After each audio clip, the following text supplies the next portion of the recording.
الرحیم میں آج سوشل میڈیا پر چلنے والا ایک اعتراض اس پر کچھ بات کرنا چاہتا ہوں کہ ابھی تھوڑی دیر پہلے میں ایک پوسٹ پڑھ رہا تھا.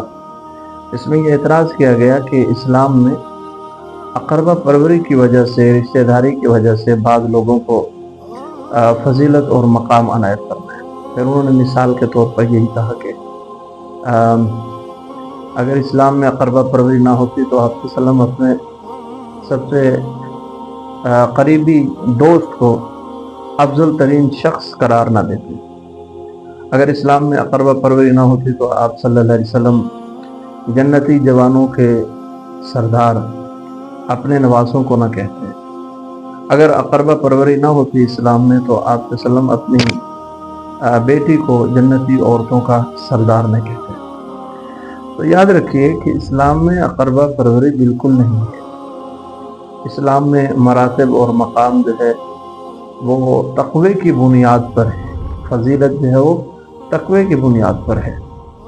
آپ صلی اللہ علیہ وسلم نے بہت سارے لوگوں کو بڑے بڑے القابات سے نوازا اور وہ القابات واقعتاً بڑی عظمت رکھتے ہیں. مثلا حضرت خالد بن ولید رضی اللہ عنہ کو آپ صلی اللہ علیہ وسلم نے سیف اللہ فرمائے، حالانکہ وہ رشتہ دار نہیں تھے. حضرت عبید اللہ بن جراح رضی اللہ عنہ کو آپ صلی اللہ علیہ وسلم نے امین الامت کہا، حالانکہ وہ عزیز رشتہ دار نہیں تھے. حضرت حذیفہ بن یمان رضی اللہ عنہ کو آپ صلی اللہ علیہ وسلم نے رازدار صحابی قرار دیا، حالانکہ وہ رشتہ دار نہیں تھے. حضرت سلمان فارسی رضی اللہ عنہ کو آپ صلی اللہ علیہ وسلم نے اہل بیت کا حصہ قرار دیا، حالانکہ وہ آپ صلی اللہ علیہ وسلم کے رشتہ داروں میں سے نہیں تھے. حضرت بلال رضی اللہ عنہ کو مؤذن بھی بنایا اور بیت اللہ کی چھت پر چڑھنے کا حکم دیا کہ بیت اللہ کی چھت پہ چڑھ کے اذان دو. تو حضور علیہ الصلوۃ والسلام نے جو اپنے عزیز اور رشتہ داروں کو جو عظمت اور شان عطا فرمائی، عنایت فرمائی اللہ تعالیٰ کی طرف سے، وہ اقربا پروری کی وجہ سے نہیں ہے، وہ ان کے تقوی کی وجہ سے ہے، وہ ان کے اخلاص کی وجہ سے ہے، وہ ان کے دین کے ساتھ مخلص ہونے کی وجہ سے ہے. لہٰذا یہ اعتراض بالکل غلط ہے اور جہالت پر مبنی ہے اور اسلام کے اوپر بہت بڑا بہتان ہے کہ نعوذ باللہ دین اسلام کے ماننے والے لوگ جو ہے وہ اس بات کو قبول کر لیں کہ اسلام میں اقربا پروری بالکل غلط ہے، جھوٹ ہے، اسلام پر بہتان ہے. آپ صلی اللہ علیہ وسلم نے ہر ایک کو عظمت عنایت فرمائی.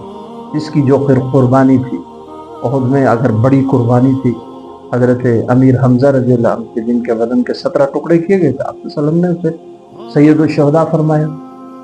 بیٹیوں میں حضرت فاطمہ رضی اللہ عنہ کی قربانیاں کہ آپ صلی اللہ علیہ وسلم کے وصال کو انہوں نے برداشت کیا، اور حضرت علی المرتضیٰ رضی اللہ عنہ کے گھر میں انتہائی غربت کی حالت میں بڑے صبر و تحمل کے ساتھ زندگی گزاری.